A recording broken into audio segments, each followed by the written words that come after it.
The moral of the story is don't come for me unless I send for you. I don't care if you my mama, my daddy, or my bald-headed granny. Bitch, anybody can get blocked. Alright, you guys, welcome back to the house. I'm Aaron, where we talk news, celebrities, and hot topics. I am so excited to be back on this Friday night because you already know what the fuck is going on. We are going to be doing a house call where we talk about a whole bunch of different topics. And y'all know I've been going for almost 2 weeks, okay? That's because I had to get my life together, okay? I had to start working extra shifts and start getting to this money because, honey, 2020 is not cheap. That all rhymed. Honey, money, 2020. No, but yes, I had to get to the bag because, honey, I had to get to the money, honey. Okay, shout out to Jeannie Mai, and we will be talking about Jeannie Mai versus Amanda Seales because it is a whole hot ass mess. But before that, we have to go in on Mr. Jason Lee. Jason, you know I love you, but I have to go in on you because right now you're going in on all of my faves, and I cannot handle it. Okay, I cannot handle it. All right, so if you like this video, give it a thumbs up. Don't forget to subscribe to the YouTube channel if you haven't already. And don't forget to comment down below so we can have a dialogue. All right, so let's get straight into the video. Okay, so the first thing we're going to talk about is the Jason Lee. Okay, if you don't know who Jason Lee is, he is the CEO and founder of Hollywood Unlocked. Hollywood Unlocked is a celebrity news gossip site. They have their own website. They have an Instagram. They even have their own podcast that's syndicated on the radio under iHeartRadio. So Jason Lee is doing big things, okay? You may know him from Wild 'N Out.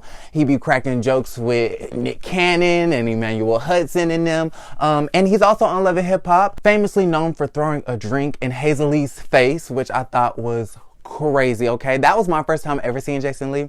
And when I witnessed that, I was very disappointed and I was disgusted. I was like, who the F is this man throwing drinks in women's faces?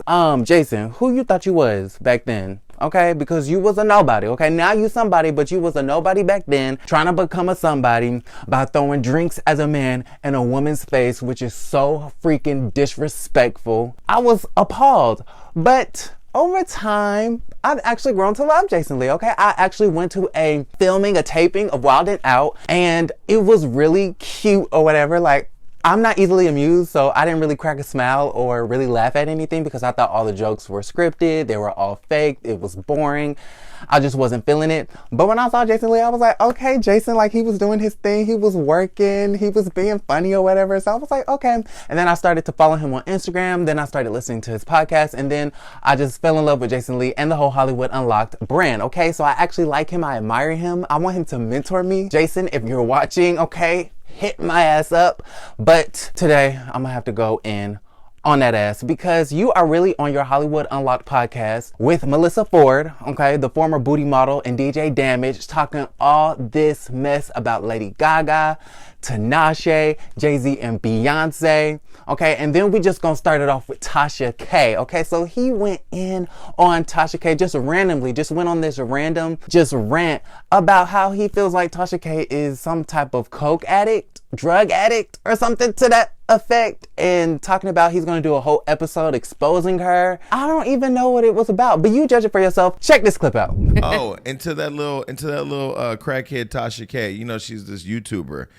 So everybody has a fucking YouTube, but she sits in her dungeon, you know, with her little gremlin, and she makes these videos where she just goes on rants. She took an opportunity to post it because she's sucking Nicki's dick, but the problem is, but now she's sucking Nicki Minaj's dick, but the problem is that she's talked shit about Nicki Minaj. So we're actually going to dedicate a problematic episode to her. So of course you guys know who Tasha K is. I've talked about her numerous times on the channel. She's a YouTube celebrity, gossip, blogger, journalist lady. You know, she's very sensationalized, okay? She really comes up with the craziest stories, but she is the one that has stayed on that ass when it comes to R. Kelly. She is the one that has stayed on that ass when it comes to all the accusers and the parents and shit like that. Okay, so she is low-key an investigative journalist, but I have no freaking idea what Tasha K has done to Jason Lee for him to unleash the beast. I feel like Candy. Don't come for Kenya, okay? Unless you have savage moves. And Tasha K must have had savage moves to come after Jason Lee, because if you come after Jason Lee, hunty, he's gonna go up on that podcast and roast your ass, or Instagram, okay? Whatever he feels like doing that day. But Jason, First of all, you got a slick ass mouth, okay? And you really be saying some crazy ass shit. So let's get into it. I don't like the fact that you're always talking shit about Tinashe, okay? That really bothers me, okay? And as a Tinashe fan, I am bothered. I'm bothered by the fact that you have constantly demeaned this young black lady who all she's trying to do is make it in the music industry, okay? She was signed to a label. I think she was signed to Republic, Epic, RCA, one of them hoes. They wasn't doing shit for her, okay? All they could do was muster up a little single called 2 On, which was my shit, okay? When I was a freshman in college, I used to shake my ass to 2 On. I love to get on. I love to get 2 On. Yes, bitch. Okay, Tinashe was my bitch. And then my roommate in college was obsessed with Tinashe. So I had to like really get into her whole album. I got into the album. I got hooked on it too.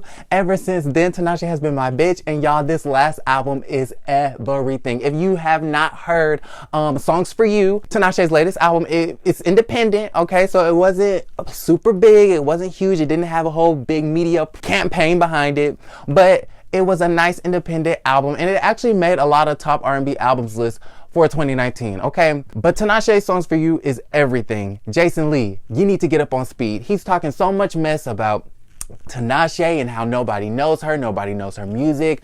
She was saying instead of talking about Ben Simmons and how you were drinking for 6 months, you need to be talking about your music. You need to be doing this, that, and the third. And Jason, boom, let me get on your ass real quick. You have no room to talk about Tinashe. And we gonna get into it. But while Melissa, Jason, and DJ Damage was talking about the Super Bowl, they had this to say about Tinashe. Maybe one day doing the national anthem at the Super Bowl. Check this clip out. Okay, well then there it is. You know. Well, and why Tinashe didn't sing the national anthem? Now okay, you got listen, leave her alone. No, I'm just saying. You know, you manage Tinashe. That would have been a great thing to see her perform something, right? No, this was a good moment for Demi Lovato. She's been through it for the last few years, you know, like she was found unresponsive. So yes, basically they were talking about Demi Lovato when he kind of switched the subject because he's on this Tinashe hate train talking about since Tinashe is signed to Rock Nation, she should have been the one singing at the Super Bowl because nobody knows her music and blah, blah, blah, blah, blah. Jason mother effing Lee. Honey, I'm gonna use the B word, okay? I've learned that I have to be very selective on when I use the B word and when I don't, okay? Because I know a lot of bitches don't like it when I use the word bitch, okay? That's not my issue, that's not my problem. If you're taking offense to my generalization of that word, you need to go see a psychiatric person, okay, baby? Because you're the sensitive one. But with that being said, Jason, you want to talk about Tinashe's not selling any albums and she's not doing anything and nobody knows her music. But baby, you have this book out. I can ask anybody that I know if they have heard of Jason Lee's book. 9 times out of 10, I bet you they're not going to know what the hell I'm talking about. 9 times out of 10, they're not going to know what the fuck I just spewed it out my mouth. 9 times out of 10, they're going to be like, Jason who? Jason Lee, you need to be worried about your brand. You need to be worried about your book. You need to be worried about making the New York Times best-selling list, okay? Tinashe, her album didn't do as well, but Tinashe is not a big super mega star. She's not a Rihanna. She's not a Beyonce. She's not a Billie Eilish. She's not a Lizzo. Okay, not all artists are made the same. Some people are supposed to remain low-level artists, okay? And that's fine. We need those undercover low-level artists to kind of keep their, ears to the streets instead of to the industry. She don't have to be no Rihanna, no Beyonce. She don't have to be no Normani, no Lizzo. Now, her album did debut at 147 on the Billboard charts, okay? R.I.P. to Songs For You because it should have done a lot better. But in her defense, she was #1 on iTunes, okay, honey? And Jason, I know that you're #1 on Amazon, but you really need to be worried about being #1 on New York Times bestsellers list, okay? Once you make New York Times bestseller, then you can talk about Tinashe being a flop all you want to, okay? But let's see how many copies of this book you're selling without using payola. Okay, how many copies of God Must Have Forgotten About Me, which I am going to buy and I am going to read and I might review it. Because like I said, I am a Jason Lee fan, but I just have to clock his tea real quick. Let's see how many copies of this book that you can sell without Cardi B buying 40,000 units. Honey, before you burst anybody else's bubble, make sure your bubble is fully formed and blew up. All right? So, also, in this same podcast, when they were reviewing the Super Bowl, he wanted to call Lady Gaga ugly. Okay, so Lady Gaga made this statement talking about how Shakira and J-Lo better not be up on that Super Bowl stage lip syncing. And Jason Lee had this to say. Check this clip out. Lady Gaga's a fucking hater. I love Lady Gaga. Like, she's not cute. She's not cute by any measure. She has the nose my mother had. You know, all Italians have these long ass fucking noses, and I'm Italian, so I can say that. I'm part Italian. I'm a nigga though. Wow. And I think that Lady Gaga, for her to be so unattractive, and I was there in Houston when she performed at the Super Bowl. She had a fupa. So as y'all can see, Jason Lee is one big ass hater. Okay? You are a big ass hater and you need to be checked. Calling Lady Gaga unattractive, calling Lady Gaga ugly. Her bank account ain't ugly. Her bank account ain't unattractive. All the goals, accolades, and awards that she has is not ugly. Her man's certainly not ugly, okay? If we really want to talk about it, okay? It is what it is. If you're shaped like a beanbag, you're shaped like a beanbag. Shout out to Missy Maya, okay? And that's just that on that. That's just that on period. Her man ain't ugly. Her money ain't ugly. How dare you, Jason the Lee? Jason's the Lees with an S. How dare you come for Lady Gaga calling her unattractive and calling her ugly, when there's a whole host of people that could say so much about what you got going on from head to toe. And I'm not talking about your face, hon. Okay? From head to toe. So let's talk about everything that's in between the head and the toes. Jason, how dare you? You need to humble yourself, Jason. Like I said, I love Jason. He's entertaining. He's shady. He talks the shit. I talk the shits, like we see each other. But at the same time, hun, humble yourself, because everybody knows you are the biggest clout chaser in Hollywood. And that's just that on period. Let's move right along to this next topic that I want to talk about, Wendy Williams. Now, I'm only going to talk about this for literally all of 40 seconds, but I just wanted to mention how Wendy Williams is extremely problematic. I love Wendy Williams as a black queen. She literally has built nothing from something. She literally is the epitome of black excellence on how you could have your own talk show from a radio show, be inducted into the Radio Hall of Fame. She does a lot for a lot of people. She employs a lot of people and she inspires a lot of people. With that being said, you're not perfect, Wendy. You're actually very problematic. And the fact that it had to take this for your ass to apologize, because first off, everybody knows Wendy Williams is a whole big liar, okay? She lied about that whole Kevin Hunter situation, okay? When Daily Mail was following your ass for 3 whole years, okay? And then once they spill all of your tea, talking about that man had a baby on the way and he was cheating on your ass for years, you sat up there on your television show telling America, lying to America, talking about some all is well in Huntersville. I have a PSA. Huntersville has a population of 1. Wendy, you the only one left in there. Okay, you the only one left in Huntersville because you wanted to sit there and lie to America. After she lied to us like that, I had no sympathy for her. I had no type of empathy, sympathy, or care in the world for Wendy Williams' situation.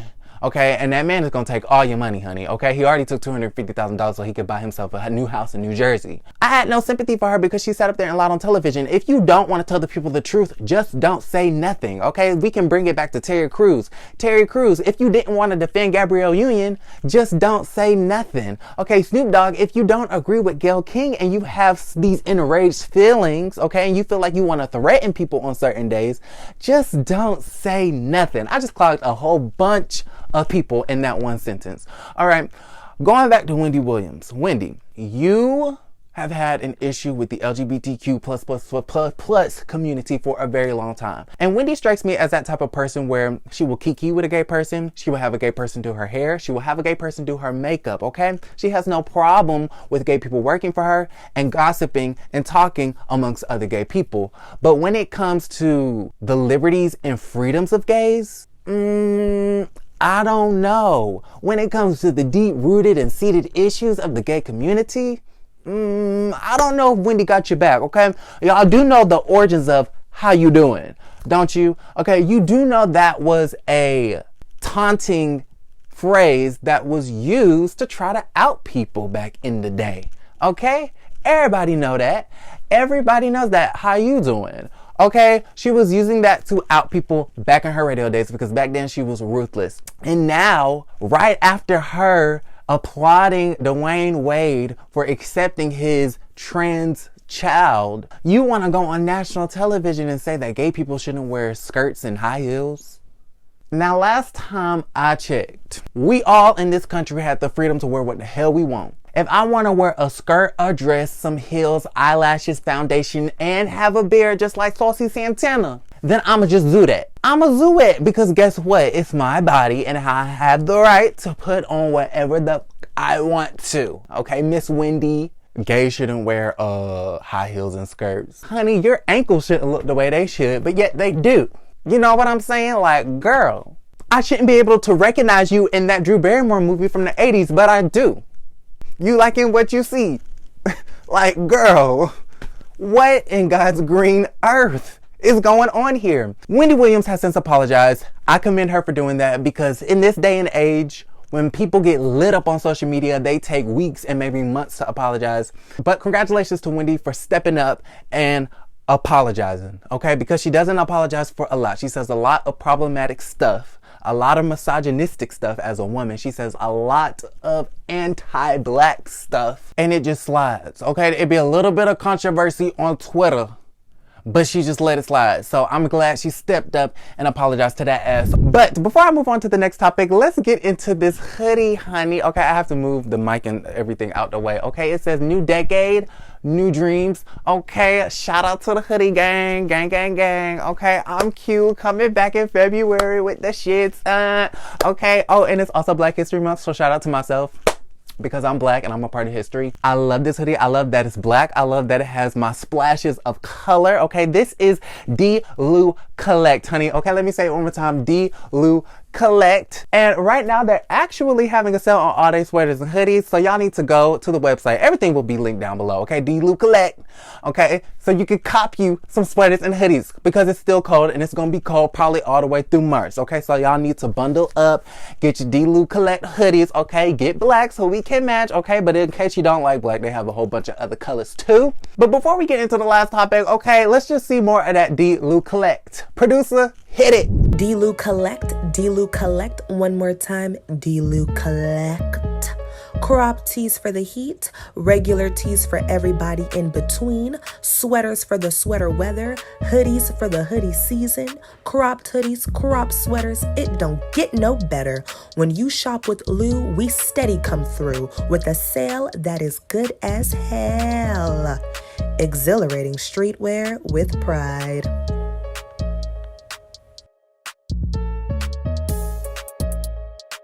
Okay, so lastly, I want to talk about The Real, okay? We're gonna keep it inside daytime television, The Real. I'm just gonna get on this right quick because it's something that I've been feeling. It's been in my bones, okay? And I can't stand it no more because I've been trying. I've been trying week after week to like Amanda Seales. I've been trying to see her perspectives and where she coming from. I've been trying not to side eye her and dislike her and really go the fuck in on her in the comment section because y'all know I'm good for that. And I'm trying, okay? In 2020, I really want to learn how to stop engaging in social media comments. I really would unfollow all the blogs and stuff on Instagram and not read the comments in the YouTube sections and stuff like that. But it's a part of my job, okay? It's a part of the House of Aaron brand. I have to keep up with what's going on in the streets, okay? I need to know what the streets are saying. I'm Mama Joyce in this situation, and we have to stay tuned to the streets, so I can't unfollow. But it's so hard for me not to like go in and go crazy in the comments. So I have to learn how to stay off the comments. Anyways, that's besides the point. The point is, Amanda Seales is getting on my nerves. Okay, Amanda girl, you're getting on my nerves. You are giving off this very negative vibe on the show, and I just don't appreciate it. Okay, The Real is The Real for a reason. They talk about real shit, but they also have fun. They're happy, they're positive, and I feel like Amanda is fucking up the vibe. Okay, it is what it is. Amanda is messing up the vibes, and I just don't like it. I feel like they brought Amanda on for the controversy and for the ratings, which is fine. If you want to bring somebody on for the ratings, go ahead and do that. But I guess they want her to have her say on all things race. They want her to have her say on all things black people. And sometimes I just be feeling like, girl, you do not own this conversation. You don't own everything race. You don't own everything black. And I feel like anytime it comes to a conversation of race, Amanda Seales acts like her opinion and whatever she has to say is the end all be all. And girl, it's not. Check this clip out. Everybody expresses emotion differently. But the reason why we have this show, the reason why we curate these topics, you guys, is because we don't want you to segregate yourself. We don't want you to oppose the other. We want you to come together as the damn community we're supposed to be. The government's not doing it for us. So come together, have the discussion. If someone says something, ridiculous, that makes you want to, like, literally say stop. Where is this coming from? The emotional burden on people of color to constantly have the white person can ask it though. The emotional burden. So as you can just see right there, Amanda is like trying to check Jeannie and always getting on Jeannie and trying to correct Jeannie, and she's sighing and huffing and puffing and making faces. Bitch, you can keep your faces to yourself. Okay, you can keep those faces. We don't want the faces. But you're always making faces because you feel like you're always right. And it's fine to feel like you're always right. But newsflash, this is a panel talk show where you have to agree to disagree, baby. Okay, you got to listen to other people's opinions. Nobody is right. Nobody is wrong. We all just have a different perspective. And I feel like Amanda looks down on other people's perspective. And what she doesn't understand is that you are just one piece of the puzzle and you have to listen to the other 4 ladies on the panel. Okay, so right now I'm not really feeling Amanda Seales. I feel like her and Jeannie are going to have issues going forward. I see a really big argument coming in the near future. I see it. Those two are going to bicker. It's going to be like Joy and Megan, how they are always going at it on The View. I feel like they really need to put Jeannie where Tamara is. They need to switch Tamara and Jeannie, because the 2 people that disagree the most don't need to sit by each other. They need to sit opposite of each other. So Tamara needs to be on where she used to be, on the end, on the left side. And Jeannie needs to be on the right side, not on the very end, but right next to Lonnie Love. Okay, in between Lonnie and Adrian. That's where Jeannie needs to be. They need to switch those seats. If I was the producer, this is what I would recommend, because I just have a producer's mindset and I just know what's best. Okay, so producers of the real, listen to my ass. Switch the seats, because it's going to be a lot of, it's like dust. Like when I have the lights flashing and stuff like that, you can see all the dust particles that are flying around. So that's why I'm like doing this robot dance, because this is Thriller. Anyways, girl, Amanda Seales, you need to stop it. Okay, I do be agreeing with her and I appreciate her perspective. She went to school for African American studies and, this is her life's work and it's her passion and all of that great stuff. But I saw in the comments the other day that Amanda Seales is actually a comedian. Oh my God, girl, I could not tell, because you are the most negative Nancy serious ass person to ever be living on planet Earth. Loosen up a little bit, lighten up a little bit. And when y'all have those Friday cocktail, parties, cocktail hour, give Amanda 2 shots in her drink, because the bitch needs it. All right. So if you like this video, give it a thumbs up. Don't forget to subscribe to the YouTube channel if you haven't already. We will be back tomorrow for an all new video. I'm trying to do a video Friday, Saturday, and Sunday. Don't quote me on that, because y'all know how I am. But just because I've missed 2 weeks of stuff, I want to just do a Friday, Saturday, and Sunday video so y'all can have videos all throughout the weekend. All right, I love you guys. I will be back. I hope you enjoyed. Shout out to DeLuCollect, honey. I'm living for this hoodie. All right, you guys, don't forget to create a great day.